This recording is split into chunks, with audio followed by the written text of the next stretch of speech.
Everyone knows the feeling. It's day 6 of a 2-week course of antibiotics, and you're feeling much better.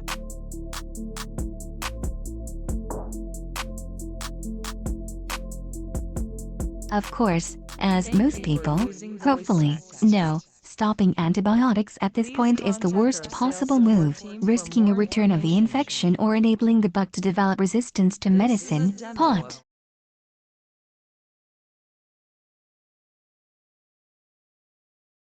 And yet many people still do it, because it's hard, when things feel like they're going back to normal, to continue to follow medical precautions, particularly ones that affect our day-to-day lives.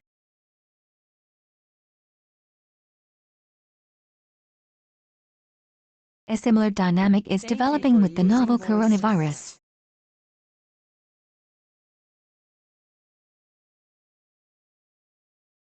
In China particularly, there has been a major drop in the number of new cases reported in the past week, particularly outside of Hubei, the province where the outbreak began.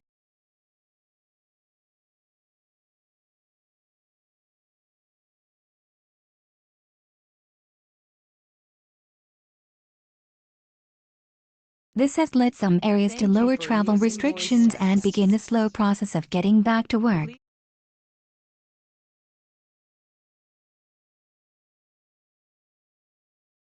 Ying, a province in northeastern China that borders North Korea, was the first to downgrade the coronavirus emergency response level from the highest level, level 1, to level 3 on Saturday, A.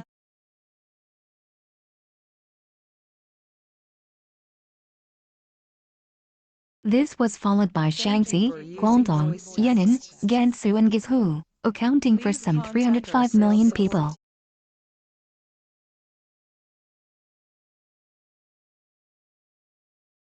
In Hong Kong too, where actions taken by the semi-autonomous Chinese city appear to have avoided an outbreak on the scale of the 2003 SARS crisis, there is a sense of very gradual relaxation.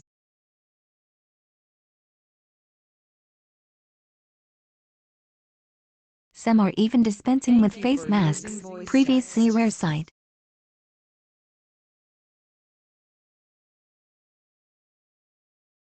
Although 2 people have died from the virus and the number of confirmed cases continues to rise, it is now more than 90, an increasing number of the city's residents are beginning to slowly vent.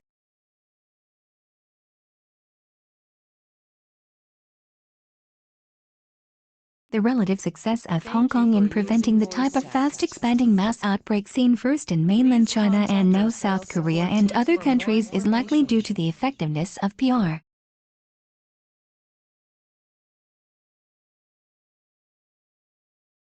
But as time goes on, and as cabin fever grows, it's only natural for people to feel like it's maybe time to go back to the office, despite the potential risk.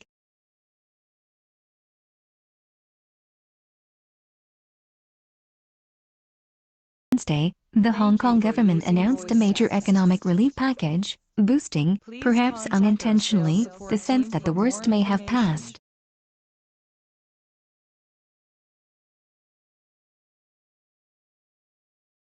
Mixed messages. While a desire to return to normal after weeks of paranoia and quarantine is understandable, the danger may be far from over, particularly in mainland China.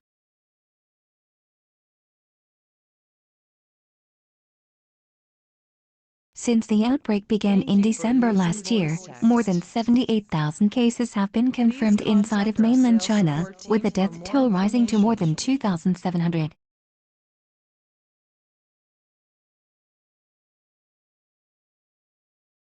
Serious questions remain over the accuracy of the country's data on the virus, however, with multiple shifts in how cases are reported or categorized.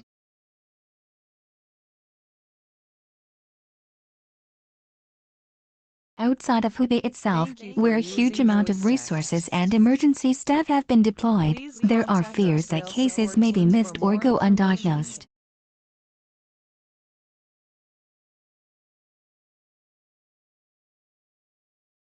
The data is accurate, and the number of cases is stabilizing. It may be weeks before it is safe for people to be moving around freely again or gathering in large numbers.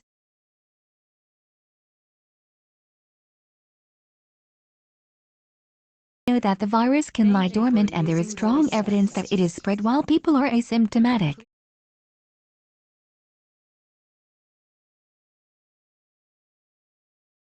This was presumably the thinking behind postponing the annual meeting of China's rubber stamp parliament, which was due to open on March 5 in Beijing.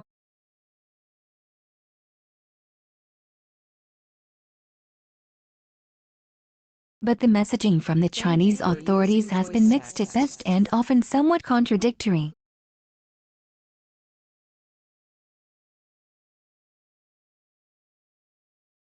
Media has been playing up stories of perseverance and self-sacrifice, while the country's censors have been going after any criticism of the government and clamping down on VPNs used to bypass.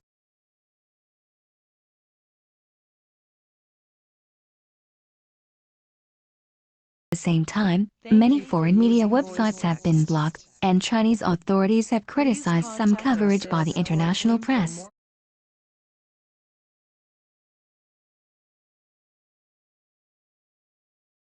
Taking matters a step further, the Central Propaganda Authorities announced they will soon publish a book, in 6 different languages, on China's efforts to combat the virus, with a focus on press.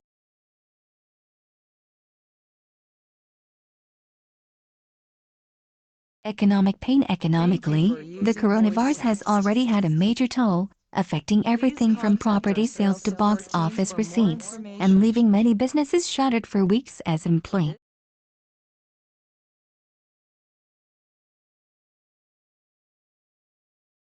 Wednesday, Mark Williams, an analyst at Capital Economics, said that the Chinese economy will contract outright in year-on-year terms this quarter, for the first time since at least the 1990s.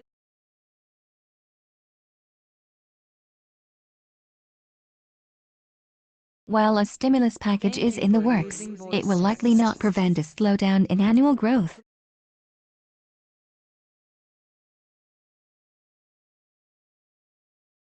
Hong Kong is also feeling the pinch.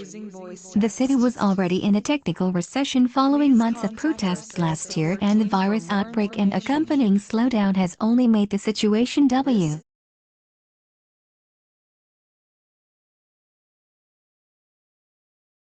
Some analysts said the cash payout announced by the government this week could help stimulate the economy. Officials have warned it could take up to 3 months for people to actually receive.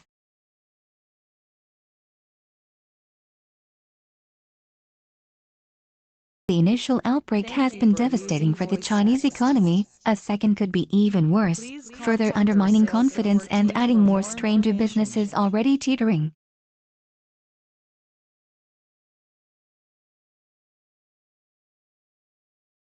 It also potentially lead to widespread discontent with the government, particularly as it has been pushing the narrative that it is on top of things.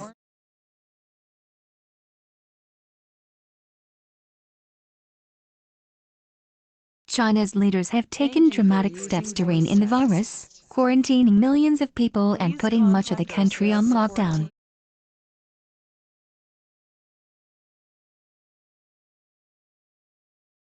For these to have turned out to be for nothing, the public anger could be massive.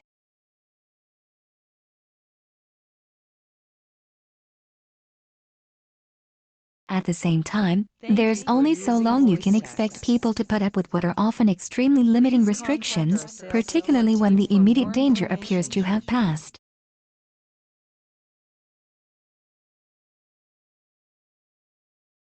China's leaders undoubtedly understand these risks, and will be weighing them against the costs of keeping so much of the country out of work for so long.